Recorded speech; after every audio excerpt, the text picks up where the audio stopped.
Hey everyone, hosted by Dev here, playing on a new Minecraft server called the Meraki server. It's a server me and my friends are playing on, and we're having a blast. It's been going since release of 1.13, as you can see here by the kelp, and something that, I've been working on a lot of community builds, helping out people with other projects, and I decided it was time for me to start my base, because here we go, here's a base tour. So we have storage room number 1, and we have storage room number 2.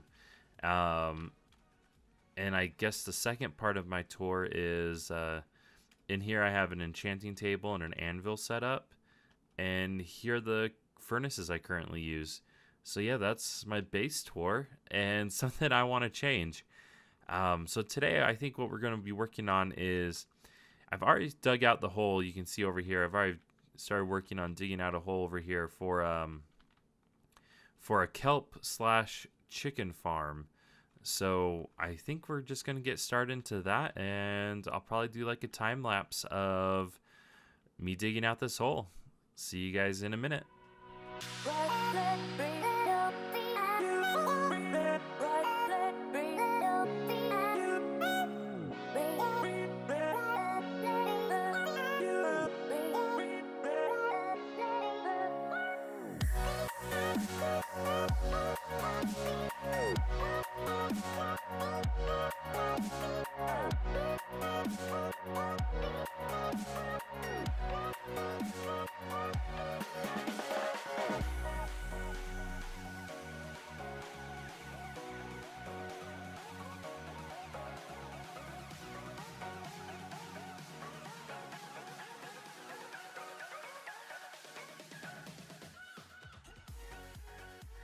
Okay, welcome back. So as you can see from the soul sand, I was going to use these to make bubble columns to lift items up, but then I remembered 1.13 items just naturally float up in water, so I won't need those anymore, but I'm using them as markers for where I'm going to place my redstone, the observers, and the pistons, and creating some water columns. And in this chest I've already started collecting some kelp and some eggs, because like I mentioned earlier, I don't know if it was clear, is there's going to be a kelp farm down here that's going to produce kelp, and then the kelp's going to filter down into furnaces, make dried kelp, and then it's up to me to take that dried kelp and then make it into kelp blocks to not only dry out the kelp but also cook chicken that's on top. And then I'm going to have chicken farm, the furnaces, everything's going to be underground here in the storage, and the furnaces are going to be in an area about right here. I'm thinking I'm going to have like a couple stairs down is what I'm thinking. So that's going to be kind of like the idea of this farm is it's semi-automatic that I have to craft the kelp blocks, but I want to be producing so much kelp that I don't have to do it that much. Okay, so welcome back. So I've made what I think will be like a little like snapshot, I guess, of what it will look like. So what the idea is, we have one kelp here, and we're growing it, I think, 5 tall? 1, 2, 3, 4, 5, 6 tall.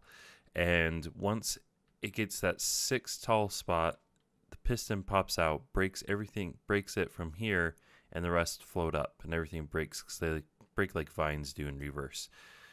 So then it'll go all the way up, and then it's going to flow over into a hopper system. Kind of simple. I'm just putting in the glass right now, and then getting the rest of this, I'll put in the rest of the redstone, and then I'll flood the chambers. Okay, so I did some changes here, and I've been running a test to see if the kelp will still grow. As you can see, I got rid of the observers, and I put leaf blocks in the back. I'll show you that on the back, but you can see the water flowing down animation. So I was worried that these weren't source blocks. I built that one up myself, placed the kelp so I knew how tall was the full thing, and then I put one across all the bottom. And you can see that they're growing past the pistons. I was going to call them hoppers. So I basically got that figured out. I'm decided to get rid of the observers. One simple reason, apparently I placed them wrong, and so I just want to make a hopper timer, something that goes. That's also I'm trying to see is how long it takes for all the kelp pieces to grow up above the piston level, even if they're only getting hit one tall for now. What I'd love to do is set up this is getting really complicated, redstone, but so however many rows I get, hook up one hopper timer where it switches, so this one goes, and then it gives, then not all of them go. Let's say I have 4, right? So row 1 goes first, then row 2 goes the next time the hopper clock goes off, row 3 goes off the next time the hopper clock goes off, and row 4 times goes off the 4th time the hopper clock goes off. So that in theory would allow, if I know they're growing slowly, that will allow all of them to grow up 4 times longer than having them all go at once, but then they're all going at the same interval, and hopefully they can grow. Now I'd love to get it to where they're all growing to that height before they get popped, but within this space, so this is the next wall, so I'm over a little bit more once. I think I might only be able to fit 4, not 5 in. And my idea is, so I believe it's right here where the 2 water streams on that converge, and yep, I can see the animation. And so I'm going to place a hopper here that's going to dispense them down over here. And then we'll have a collection system that lifts them up and puts them into a furnace. So that's kind of like my plan. So this next row will feed into this side, and then the next 2 will share a collection point. And then if I can fit in a 5th one, it will have its own collection point, unless I can fit in a 6th. So that's kind of like my plan. And all right, welcome back. So a lot of progress has been made. As you can see, a little hint here. I had to change my collection system. I'm sure many of you guys were screaming at me, Dev, holy cow, dude, items don't sink. So then I tried like making with magma blocks, trying to get the waterfall. It was just too complicated. It wasn't working. So now I've gone to a very simple, I say simple, but a simple hopper minecart system that will run down each,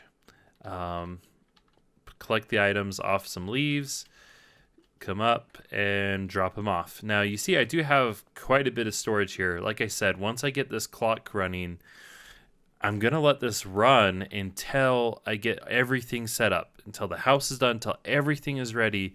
Then we're going to hook this up to an item elevator and start cooking up the items and start cooking that XP. So right now I just want to be storing all this kelp. So then I have tons of kelp because, like I said, this doesn't produce very much. Each row produces about 60 when it's fully grown, which I still don't have an accurate time of when they all kind of reach the top, or majority of them reach the top of the. That was like a really bad view, I just realized. Before all of them reach the top here, a majority of them. So I'm still trying to work on that timing to get this all right. As you can see, I have this powered off, so this hopper minecart is not just rolling this whole entire time. But I'm also going to hook up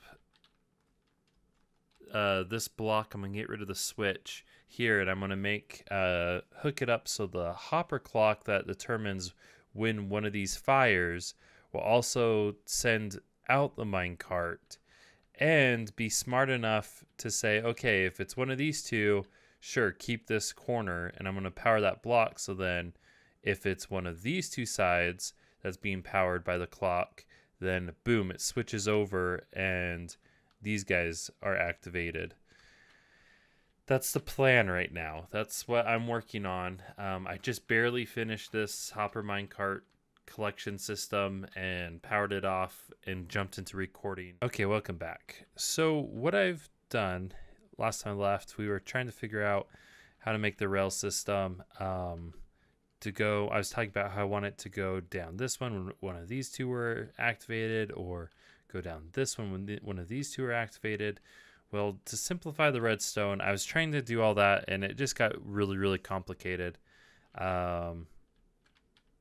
So what I've done is I've hooked up, these two will go off at the same time, and these two will go off at the same time.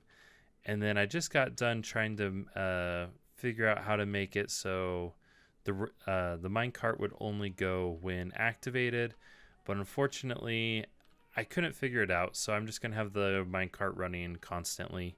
So let me show you a look at what's going on down below. How this works is inside these hoppers is an item. I guess 2 items. Better not be 3 items. Let me check here. Yeah, so the item will get passed around. When it gets passed around every time on the 3rd and 4th right here, this will activate the left side using a pulse, and the other side will activate from the other side with a pulse. So that will activate both sides. The minecart's running, and yeah, the hopper clock, we're just using a pulse extender here, and I couldn't get it to work without putting another I mean, I probably could have made this work by getting rid of this one, set this one to 2, but I've decided just to set that one to 2. Probably will affect something. I know someone will probably say in the comments, but that's just how that's probably the fun of making your own redstone, is coming up with your own solutions. I already have a hopper, and the second chest here is getting filled up. So I think that is going to do it for this episode.